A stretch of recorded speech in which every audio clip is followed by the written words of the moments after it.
அது இறைவன் அருளாகும். ஏழாம் கடலும் வானும் நிலமும் என்னுடன் விளையாடும். இசையில் இடம் உருவாகும். இசை என்னிடம் உருவாகும். இசை கேட்டால் புவி அசைந்தாடும்.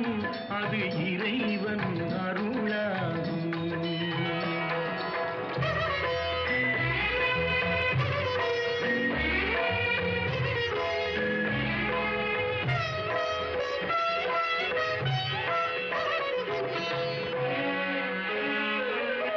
என்